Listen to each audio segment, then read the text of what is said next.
नमस्कार, न्यूज 18 आप देख रहे हैं। मैं हूं आपके साथ में मनदीप। खबरों की शुरुआत करेंगे। महाकुंभ में आतंक फैलाने में नाकाम लजहर मसीह के मंसूबों का पता करने में यूपी एसटीएफ जुटी हुई है। जल्द ही यूपी पुलिस की कस्टडी रिमांड में खालिस्तानी आतंकी लजहर मसीह होगा। डीजीपी प्रशांत कुमार ने साफ कहा है कि आरोपी का आधार कार्ड फर्जी है, लेकिन इसी आधार कार्ड के सहारे होटल्स में रुक रहा था। एसटीएफ के मुताबिक लजहर के पर्स से लखनऊ के होटल मेजबान और निजाम टूर एंड ट्रेवल्स का कार्ड भी मिला है। अब एजेंसियां लजहर की राजधानी लखनऊ में आने रुकने की वजह और साथ ही मददगारों की तलाश में जुट गई है। हालांकि होटल मेजबान के मैनेजर एडवोकेट हैदर नकवी ने बताया, करीब 1.5 महीने पहले लजहर की तलाश में एसटीएफ की टीम उनके होटल में आई थी, लेकिन लजहर नाम का कोई भी व्यक्ति उसके होटल में कभी नहीं रुका।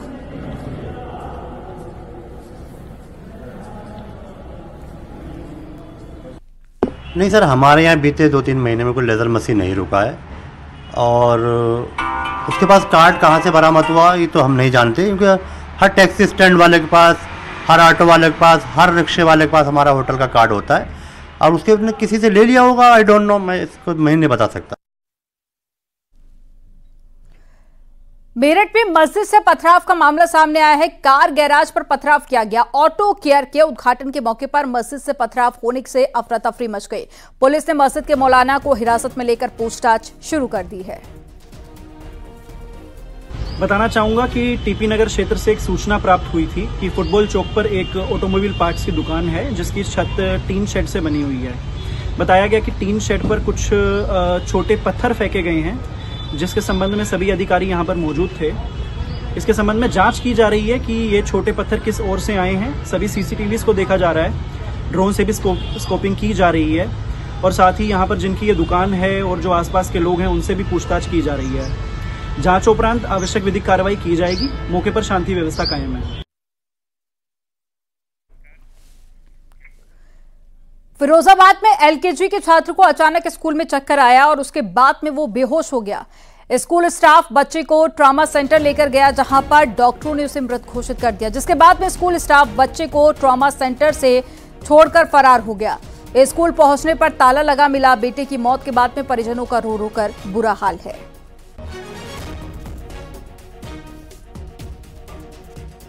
अब कैसी स्थिति है? अब बच्चा की तो डेथ हो चुकी है। बच्चा को प्राइवेट ट्रामा सेंटर में डाल करके वो स्ट्रक्चर होता है इमरजेंसी, वहाँ डाल करके चले गए। स्कूल वाले वहाँ से पूछा, हमने तो बताया। स्कूल वालों ने कुछ कहा है? स्कूल वालों ने कुछ नहीं कहा। एक मैडम ने फोन किया है कि आपके बच्चे की तबीयत खराब है और वहाँ ट्रामा सेंटर में एडमिट है प्राइवेट।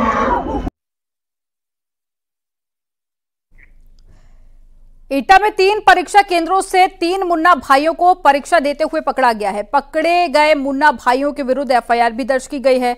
जानकारी के अनुसार प्रथम पाली की परीक्षा के दौरान एसडीएम और तहसीलदार अलीगंज ने आरबीएल इंटर कॉलेज रामपुर में फर्जी बच्चों को परीक्षा देते हुए पकड़ा था। तो वहीं पर एक छात्र सुदामा देवी इंटर कॉलेज अलीगंज में दूसरे की जगह पर परीक्षा देने गया था, जो कि पकड़ा गया।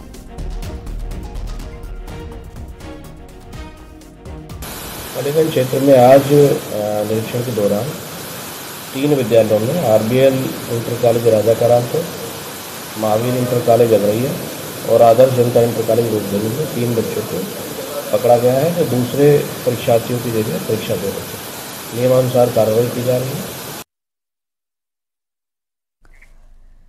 कौशाम्बी में सर्विलांस सेल और साथ ही एसओजी टीम को बड़ी सफलता मिली है। पुलिस ने 75 गुमशुदा मोबाइल बरामद कर लिए हैं, जिनकी अनुमानित कीमत 31 लाख रुपए बताई जा रही है।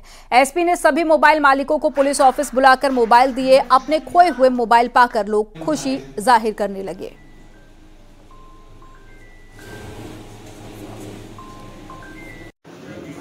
देखिए, जनपद कौशाम्बी की सर्विलांस सेल एसओजी टीम द्वारा विभिन्न तिथियों में खोए हुए कुल 75 अदद स्मार्ट और एंड्रॉयड फ़ोन को बरामद कर आज उनके वास्तविक धारकों को वितरित किया गया है। हम कौशाम्बी पुलिस आपके माध्यम से ये लोगों से अपील भी करती है कि अगर आपको किसी का गुमशुदा मोबाइल मिलता है तो उसे नज़दीकी थाना या चौकी पर जमा करा दें, क्योंकि किसी के दूसरे के गुम हुए मोबाइल को यूज़ करना वो वैधानिक रूप से गलत है और अपराध की श्रेणी में आता है। फतेहपुर में गैंगस्टर मोइन खान के खिलाफ प्रशासन ने बड़ी कार्रवाई की है। गैंगस्टर मोइन खान की 3 करोड़ से ज्यादा की जो प्रॉपर्टी है पुलिस ने जब्त कर ली है। गैंगस्टर एक्ट की धारा 14 के तहत में ये कार्रवाई की गई है। पुलिस के मुताबिक गैंगस्टर मोइन खान पेशेवर अपराधी है और उसके खिलाफ में 12 से ज्यादा आपराधिक मामले दर्ज हैं। अपराध से अर्जित कुछ संपत्ति इसने अपने भाई के नाम पर कर दी थी और थरियाव थाना क्षेत्र के सनगांव में ये कार्रवाई की गई।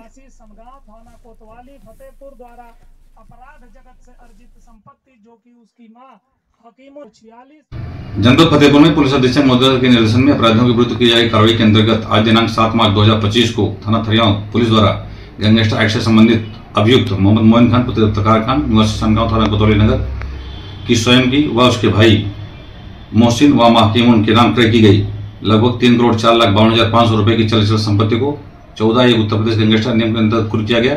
वह एक साथी का अपराधी है। वह थाना कोतवाली नगर का मजारिया एचएस है, जिसके विरुद्ध लगभग 1 दर्जन मुकदमे हैं। एमएलए अब्बास अंसारी को अंतरिम जमानत दी गई है। सुप्रीम कोर्ट से अब्बास को जमानत दी गई है। शर्तों के साथ में अब्बास अंसारी को बेल दी गई है। लखनऊ स्थित घर में रहना होगा। इसके अलावा विधानसभा क्षेत्र मऊ जाने की परमिशन है। लंबित मामलों में बयान नहीं देंगे अब्बास अंसारी।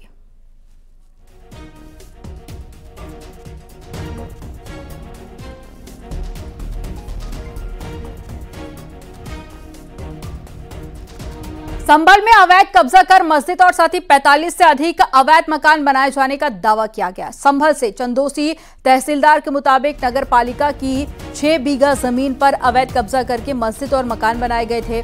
अवैध कब्जे की जानकारी मिलते ही प्रशासन की टीम मौके पर पहुंची और जांच पड़ताल शुरू की। तहसीलदार धीरेन्द्र प्रताप सिंह के मुताबिक जांच में नगर पालिका की जमीन पर अवैध कब्जे की पुष्टि हुई है।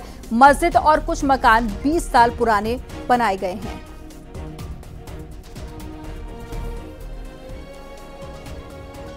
पालिका परिषद चंदौसी ने हमको यह सूचना दी कि उसकी इस भूमि पर मस्जिद बनी हुई है और लोगों ने अवैध अतिक्रमण कर रखा है।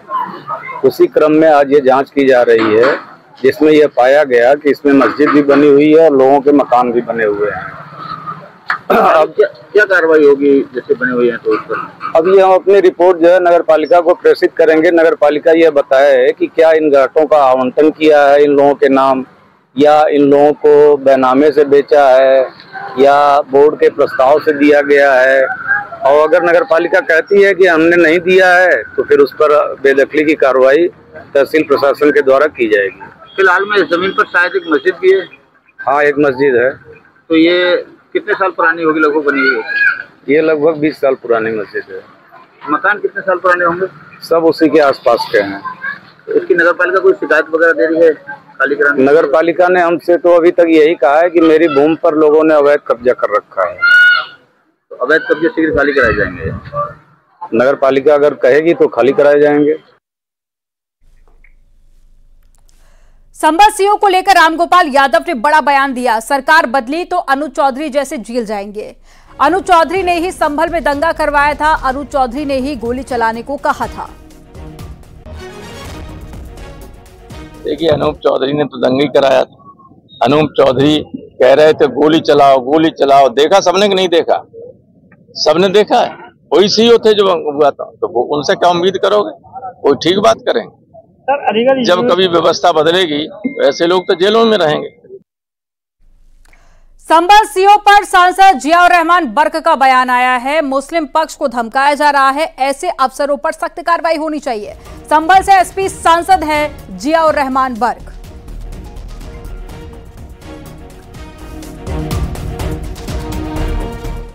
पूर्व एमपी सुब्रत पाठक ने समर्थन किया है सीओ अनुज चौधरी के बयान का समर्थन करते हुए। अनुज चौधरी ने कहा है कि बयान गलत नहीं है।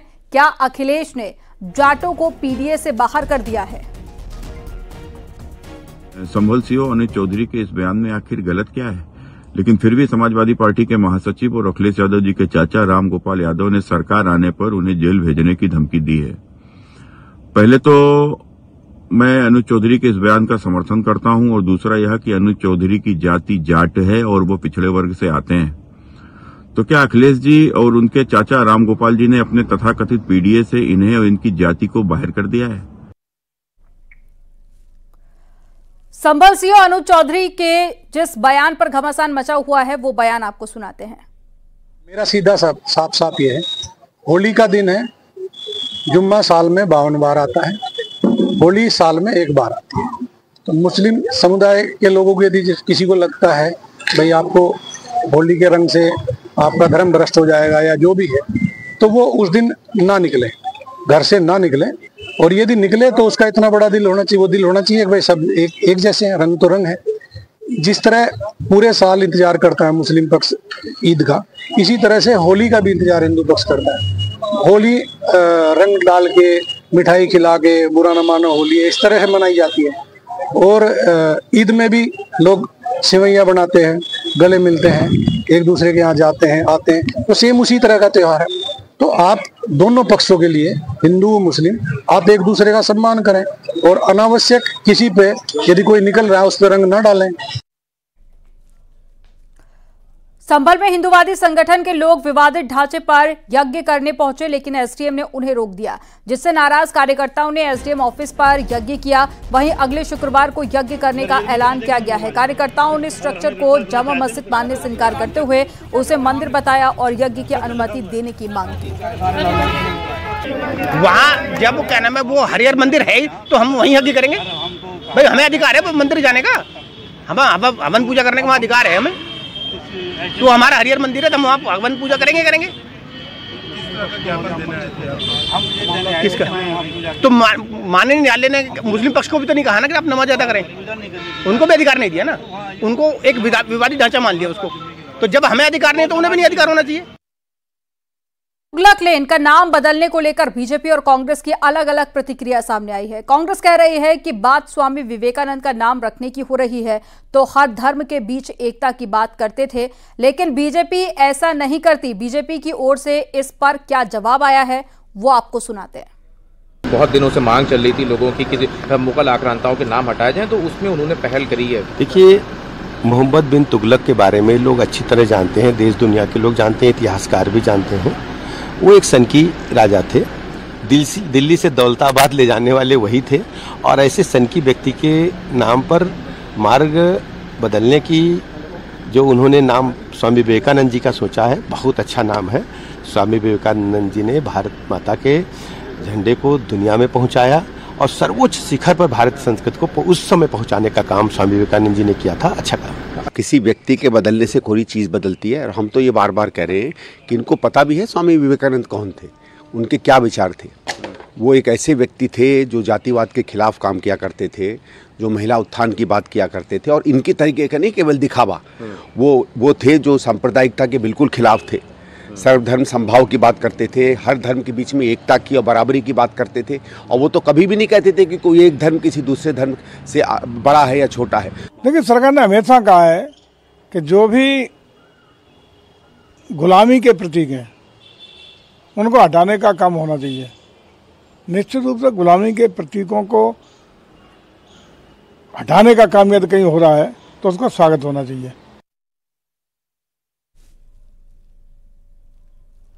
औरंगजेब विवाद के बीच में आगरा में सीएम योगी ने बड़ा बयान दिया है। मुख्यमंत्री योगी आदित्यनाथ ने कहा कि 16वीं सदी तक दुनिया में 30% योगदान भारत का था। विदेशी आक्रांताओं के आने से पहले भारत सोने की चिड़िया हुआ करता था, खुशहाल भारत था जिसे विदेशी आक्रांताओं ने रौंद दिया। 16वीं सदी तक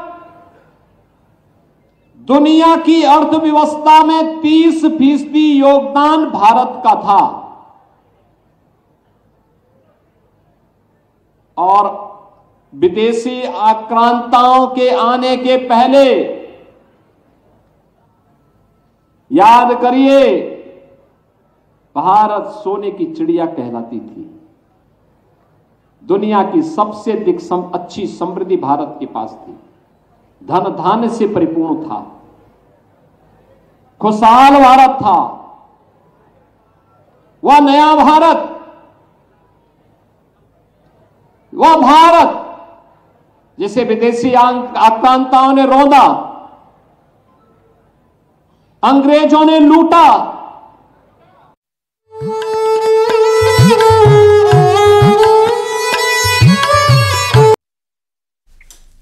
ब्रज में रंगोत्सव का त्योहार शुरू हो गया है। बरसाना पहुंचे मुख्यमंत्री योगी आदित्यनाथ ने मथुरा को लेकर बड़ा बयान दिया।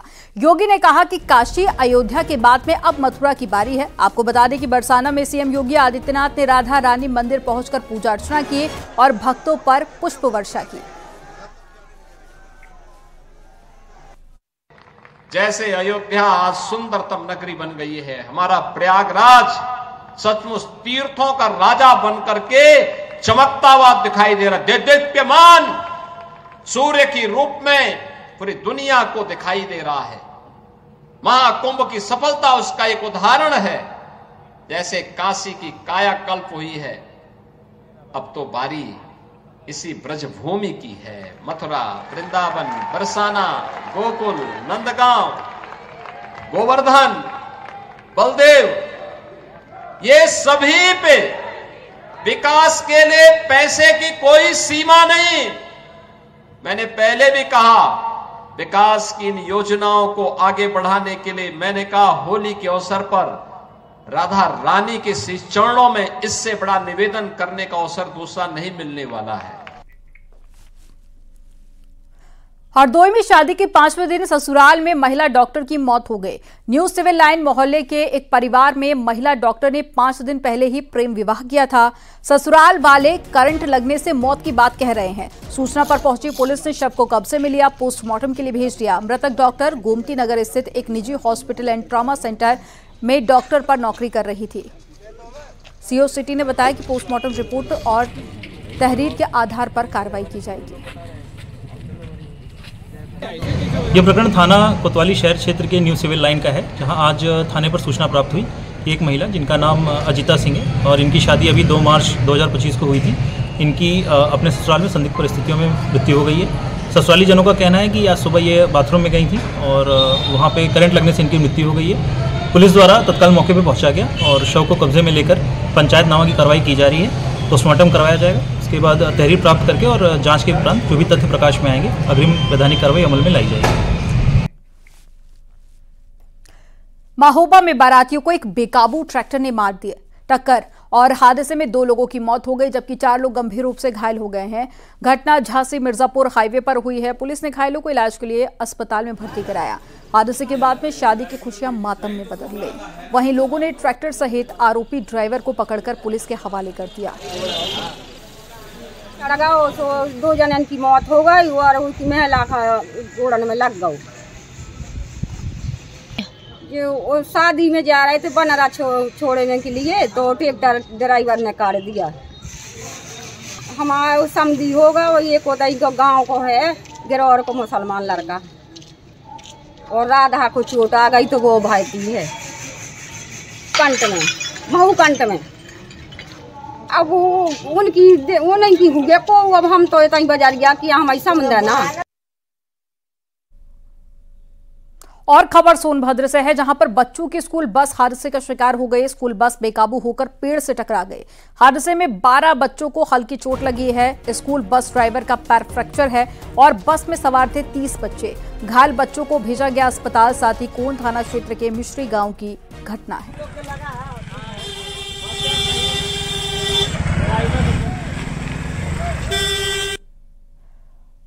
खबर हापुड़ से है, जहां पर तेज रफ्तार ऑटो और मिनी ट्रक की आपस में टक्कर हो गई। टक्कर के बाद में ऑटो पलट गई। हादसे में 18 से ज्यादा लोग घायल हो गए हैं। 10 घायलों को मेरठ के लिए रेफर किया गया। घटना किठोर रोड की है। बताया जा रहा है कि मिनी ट्रक में सवार होकर कुछ लोग शादी समारोह में वापस लौट रहे थे। कुछ वैवाहिक कार्यक्रम था, वहां पर गए थे और ओवरलोडिंग थी। इस छोटा हाथी, जिसको जो छोटा जो मिनी वैन होती है, उसमें बैठ करके आ रहे थे। आमने सामने की टक्कर हुई है एक ही रिक्शा से, टेम्पो कह सकते हैं उसे, जो मंत्रा के जो टेम्पो आ रहे हैं, और उसमें दोनों के ड्राइवर और काफी लोग उसमें घायल हुए। पहले 3 लोग और बाद में 7 लोग और कुल 10 लोग इसमें मेरठ के लिए जो रेफर किए गए। बहुत गंभीर चोट तो किसी को नहीं आना बताया जा रहा है, लेकिन फिर भी जो है चोटें काफी हैं और इनका तुरंत ही पुलिस ने इनको मौके से अस्पताल में पहुंचाया। बुलंदशहर में एक नामी कंपनी के घी प्लांट पर फूड सेफ्टी विभाग ने छापेमारी की, जिसमें बड़ी मात्रा में मिलावटी घी बरामद किया गया। छापेमारी के दौरान करीब 50 लाख रुपए का मिलावटी घी मिला है। छापेमारी के दौरान प्लांट से 27 घरेलू गैस सिलेंडर भी बरामद किए गए। इन सिलेंडर्स का इस्तेमाल असुरक्षित तरीके से किया जा रहा था, जिससे दुर्घटना का खतरा भी था। विभाग ने प्लांट के मालिक और साथी कर्मचारियों से पूछताछ शुरू कर दी है। हाँ, अभी हम लोगों ने सैंपल कलेक्ट किए हैं सभी चीजों के, और जो मौके पे घी है इसे रिपोर्ट आने तक सारे साइलोज को सीज कर दिया गया है और अभी फैक्ट्री को भी बंद कराया जा रहा है। सर, कितने लाख रुपए की कीमत का ये लगभग घी होगा? देखिए, अनुमानित कीमत इसकी 50 लाख से 60 लाख के करीब का घी है ये। सर, ये बताया जा रहा है जैसे कि फैक्ट्री में घुसने ना पाए इसलिए खूंखार कुत्ते जो भी मतलब बैल है उनको रखा गया था। हाँ, यहाँ काफी रेस्ट्रिक्शन इन्होंने लगा रखे थे। 4-5 बाउंसर टाइप के लड़के भी इन्होंने यहाँ रख रखे हैं, कुत्ते इन्होंने खूंखार पाल रखे हैं, जिससे कि जांच में बाधा उत्पन्न की जा सके। खबर कानपुर से है। इस साल रमजान और होली एक साथ होने पर कानपुर पुलिस ने सुरक्षा के पुख्ता इंतजाम किए हैं।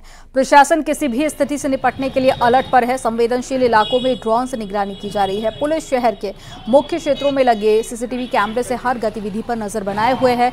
कंट्रोल रूम से लगातार मॉनिटरिंग की जा रही है। एसी और जो हमारी नौकरियां हैं उनको लेकर के शहर में गश्त कर रहे हैं, ड्रोन्स उड़वाए जा रहे हैं, और जो हमारे रमज़ान के त्यौहार को मनाने वाले लोग हैं उनके साथ जो है वो हम निरंतर संपर्क में हैं, बातचीत कर रहे हैं। रात में तरावियाँ चल रही हैं, वहाँ पर भी पुलिस बल का डिप्लॉयमेंट किया गया है और पुलिस पूरी तरह से मुस्तैदी के साथ इस त्यौहार को और जो पूरा महीना ये चलेगा इसमें उनको सकुशल संपन्न कराने में मदद करें। अंतर्राष्ट्रीय महिला दिवस के अवसर पर काशी विश्वनाथ मंदिर ने बड़ी पहल की है। मातृशक्ति के लिए 8 मार्च को विशेष द्वार बनाया गया है। इस सुविधा के लिए मंदिर प्रशासन ने एडवाइजरी भी जारी की है। मेन गेट नंबर 4B सिर्फ महिलाओं के लिए ही रिजर्व किया गया है। महिला दिवस को पूरे दिन महिलाओं को इस गेट से एंट्री दी जाएगी।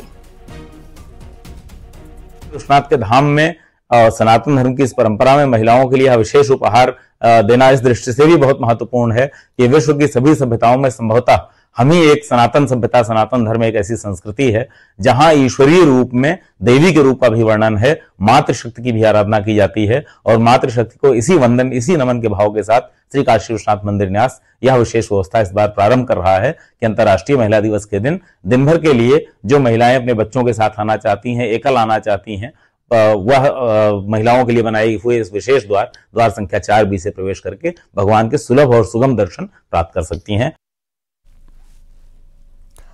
क्या वक्त हो गया एक छोटे से ब्रेक का। आप देखते रहिए न्यूज़ 18।